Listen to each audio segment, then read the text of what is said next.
تو ایک مرتبہ میرے کریم آقا علیہ السلام نے اپنا ایک خواب بیان کیا. میرے کریم آقا نے خواب بیان کیا جس کو امام حاکم نے مستدرک حاکم کی 4 جلد میں نقل فرمایا. نبی پاک صلی اللہ علیہ وآلہ وسلم فرماتے ہیں، حضرت ابو ہریرہ اس روایت کے راوی ہیں، نبی پاک نے فرمایا یارو رات کو میں نے خواب دیکھا ہے، بڑا عجیب و غریب خواب دیکھا. یا رسول اللہ کون سا خواب دیکھا؟ میرے کریم آقا علیہ السلام نے فرمایا اخذ جبرائیل بیدی، جناب جبرائیل علیہ السلام آئے، اخذ بیدی میرا ہاتھ پکڑا، اخذ بیدی میرا ہاتھ پکڑا، فارانی باب الجنہ مجھے جنت کے دروازے پر لے گئے. فارانی باب الجنہ میں نے جنت کا دروازہ دیکھ لیا. جناب جبرائیل آئے، میرا ہاتھ پکڑا اور مجھے جنت کے دروازے پر لے گئے. میرے کریم آقا نے فرمایا فارانی باب الجنہ میں نے جنت کا وہ دروازہ دیکھا ہے الذی تدخل منہ امتی، جس دروازے سے اللہ میری امت کو کراس کرے یا جس دروازے سے میری امت گزرے گی، اللہ نے وہ مجھے جنت کا دروازہ دکھایا. تو پاس ہی بیٹھے تھے ابو بکر صدیق.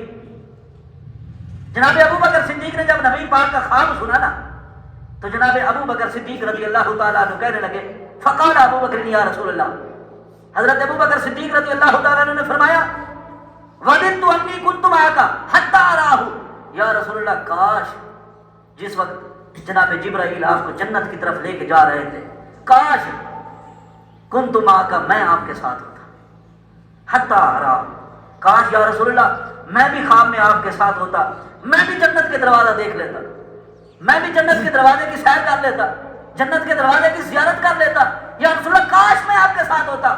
تو جب میرے کریم آقا علیہ السلام نے ابو بکر کی یہ بے انتہا محبت دیکھی، بے مثال محبت دیکھی، تو میرے کریم آقا علیہ السلام کی رحمت جوش میں آ گئی. میرے کریم آقا علیہ السلام کی رحمت جوش میں آ گئی. میرے کریم آقا نے فرمایا ابو بکر کیا کہا؟ یا رسول اللہ کاش رات کو میں آپ کے ساتھ ہوتا، آپ نے بھی جنت کا دروازہ دیکھا، میں بھی جنت کا دروازہ دیکھ لیتا، میں بھی جنت کے دروازے کی سیر کر لیتا.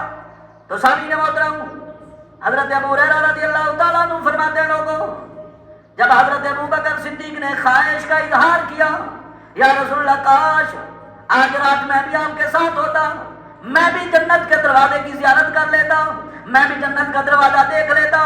میرے کریم آقا علیہ السلام نے فرمایا اما انکا اول من یدخلہ من امتی، اے میرے پیارے ابو بکر، اما انکا اول، اے میرے پیارے ابو بکر، محمد رسول اللہ کی نبوت والی میٹھی میٹھی زبان سے سن لے، اے میرے پیارے ابو بکر، کل قیامت والے دن جنت کا جو دروازہ میں نے دیکھا ہے، میری امت میں سے جو پہلا شخص اس دروازے سے گزرے گا ابو بکر وہ تم ہوگا. ابو بکر وہ تیری ذات ہوگی، ابو بکر اس دروازے سے سب سے پہلے تو گزرے گا. قربان جائیے حضرت ابو بکر صدیق نے خواہش کا اظہار کیا، نبی پاک صلی اللہ علیہ وسلم نے سرٹیفکیٹ عطا فرما دیا، ابو بکر اس دروازے سے سب سے پہلے تو گزرے گا. ابو بکر تو بڑا خوش نصیب ہے، تو بڑی قسمتوں والا ہے. ابو بکر اللہ تبارک تعالیٰ نے تیری بڑی شان بیان فرمائی ہے، ابو بکر میری امت میں سے پہلا وہ تو بندہ ہے جو اس دروازے کو کراس کرے گا.